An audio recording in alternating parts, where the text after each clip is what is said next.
ऐसा नहीं है कि तुम मेरे करीब आए हो इसलिए तुम्हारे लोग छूट गए हैं, तुम्हारे करीबी तुमसे दूर हो गए हैं। बस ऐसा है कि तुम मेरे करीब आए हो ना, तो तुम करीब से अब लोगों की सत्य जान पा रहे हो। अब तुम बहुत करीब से लोगों के पहचान कर पा रहे हो, और किसके मन में तुम्हारे लिए कितना जहर था ना, अब वो तुम्हें दिख पा रहा है। और ये तुम्हारे ही लिए ताज्जुब की बात नहीं है, ये सामने वालों के लिए भी उतनी ही ताज्जुब की बात है कि तुम्हें कैसे सब पता चल गया। उनको भी नहीं समझ आ रहा कि ये कौन सी शक्ति है जो तुम्हारी रक्षा कर रही है, तुम्हारी सत्य सबको बता रही है, जबकि तुमसे ज़्यादा वो मेरा नाम लेते रहते हैं। लेकिन मुझे ये अच्छे से मालूम है ना कि कौन बस कहने को मेरा नाम ले रहा है, कौन दिखावा कर रहा है, ढोंग कर रहा है, और कौन सच में मुझसे प्यार करता है। लेकिन जो तुम्हारी रक्षा हो रही है, और जो भी सामने वाला इंसान गड़बड़ करते करते नहीं कर रहा है ना, वो सिर्फ इसलिए क्योंकि वो ढोंग ही में सही पर मेरा नाम ले रहा है, मेरी सच्चरित पढ़ रहा है। इसीलिए कभी भी किसी को सच्चरित पढ़ने से मत रोकना, किसी की सच्चरित मत छीनना, गुस्से में भी नहीं। ध्यान रखना इस बात का, अगर कोई मुझे अपने जीवन में रखना चाहता है, चाहे अहंकार वश ही क्यों ना, उसे रखने दो, क्योंकि जो मेरी भक्ति करेगा ना, देर सबेर लौट कर वो सही रास्ते पर आ ही जाएगा। और तुम्हें जितने गुनाहों और आरोपों से रखा गया है ना, तुम पर जितना भार दिया गया है, वो सब से मैं तुम्हें छुटकारा दिला दूंगा। एक एक करके सारी चीज़ों से छुटकारा मिल जाएगा, पर तुम अब ना उन चीज़ों के बारे में ध्यान ही मत दो, क्योंकि कुछ लोग ना तुम पर आरोप इसलिए लगाते हैं क्योंकि उन्हें पता है तुम इन चीज़ों से चिढ़ते हो, और उन्हें ये चिढ़ देख कर ना उनकी आत्मा को तसल्ली मिलती है।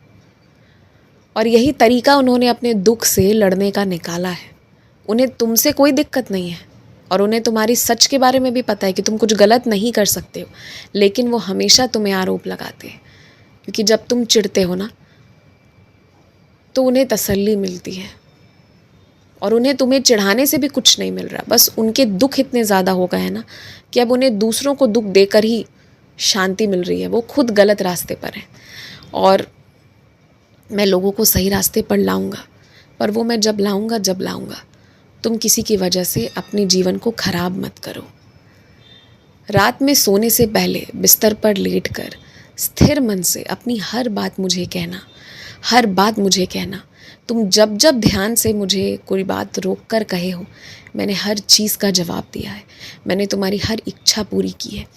इसलिए तुम रुक कर मुझे कहना, ज़रूर कहना, और मैं ज़रूर तुम्हारी बातें सुनूंगा और तुम्हें जवाब भी दूंगा, तुम्हारी प्रार्थना सुनूंगा। और मैं फिर तुमसे कहूँगा, सोने से पहले हनुमान चालीसा को ज़रूर सुनकर सोना। धीरे धीरे कोशिश करो कि हनुमान चालीसा का ये पाठ तुम्हें स्मरण हो जाए, तुम्हें याद हो जाए, कि तुम्हें बिना सुने बिना पढ़े भी तुम खुद से मन से उसे उच्चारण कर पाओ। तो उसे याद करने की भी कोशिश बराबर से करो। और अगर मैं बार बार तुमसे कह रहा हूँ ना, तो इस चीज़ को नज़रअंदाज मत करो, बस कोशिश करो। ना हो पाए तो कोई बात नहीं, लेकिन कोशिश तुम्हारी तरफ से होनी चाहिए। कोशिश करो कि सुनते सुनते हनुमान चालीसा के पाठ तुम सो जाओ, और हर दिन एक दिया जलाओ। अगर तुम्हारे घर पर पूजा करने से किसी को आपत्ति हो रही है या कोई नहीं चाहता है, तो लड़ो मत, तुम मंदिर में जला दिया करो। जब भी बाहर जाते हो मंदिर जाकर दिया जला दो, पर एक दीपक रोज़ जलाओ। और जब दीपक प्रज्वलित करो ना, अपने मन की हर मुराद, हर कामना जो भी है वो सब कहो। दीपक में बहुत शक्ति है और प्रार्थना में बहुत शक्ति है।